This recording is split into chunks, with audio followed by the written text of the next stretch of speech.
Laval ou l'influence du football dans les municipales. Laval, préfecture de la Mayenne, que vous connaissez peut-être, est l'une de ces communes de plus de 30 000 habitants où la gauche n'a pas réussi à réaliser l'union.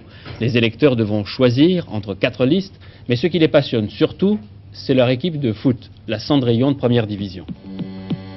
En cette période électorale, l'équipe de football est le seul lien fédérateur à Laval. Le premier souci de ceux qui font campagne pour la mairie, éviter à tout prix de se mettre à dos les supporters. Ils sont plus de 10 000 chaque dimanche au stade. Ce n'est pas facile, car une expansion sans ligne directrice a coupé la ville en deux et les supporters sont dans les deux camps. D'un côté, la vieille ville. Ici, on est intégriste, on vote plutôt à droite.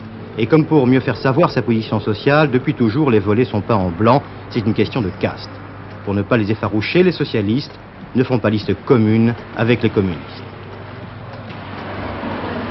L'autre côté, la ville nouvelle.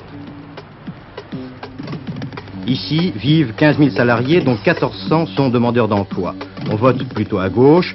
Une liste alors de la majorité et une liste apolitique essaieront de gagner des voix dans ce secteur à tradition progressiste. Donc, 4 listes à Laval, une pour la majorité, une apolitique et 2 pour l'opposition.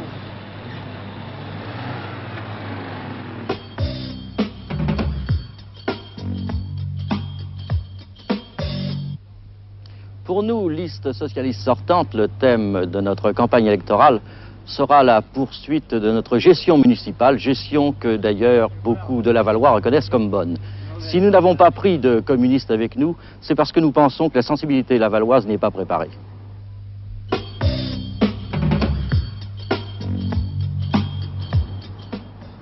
Nous, liste d'Union démocratique du programme commun, nous présentons cette liste à Laval pour prouver que l'union est possible entre le Parti socialiste et le Parti communiste, et même souhaitée. Nous ne comprenons pas de ne pas avoir été intégrés dans leur rang sans discussion.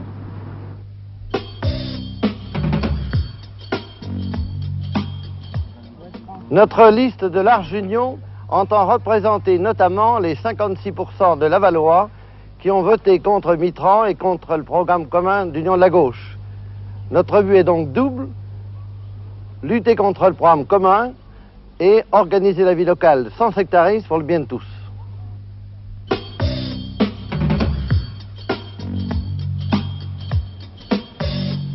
Notre marque et notre objectif, c'est développer et gérer Laval. Seulement cela, et c'est largement suffisant. Notre démarche est apolitique. Nous voulons réaliser l'unité de Laval entre les quartiers et entre des personnes d'opinions différentes. En Mayenne, on évite de trancher ou de donner un avis formel. Ce n'est pas dans les traditions. Les candidats à la mairie oublient cette prudence ancestrale seulement lorsqu'une équipe vient affronter la leur à domicile. Là, le risque n'est pas grand. Mais à force de vouloir ménager la chèvre, le chou et le ballon, ceux qui veulent gagner Marianne seront peut-être obligés de faire des matchs de barrage.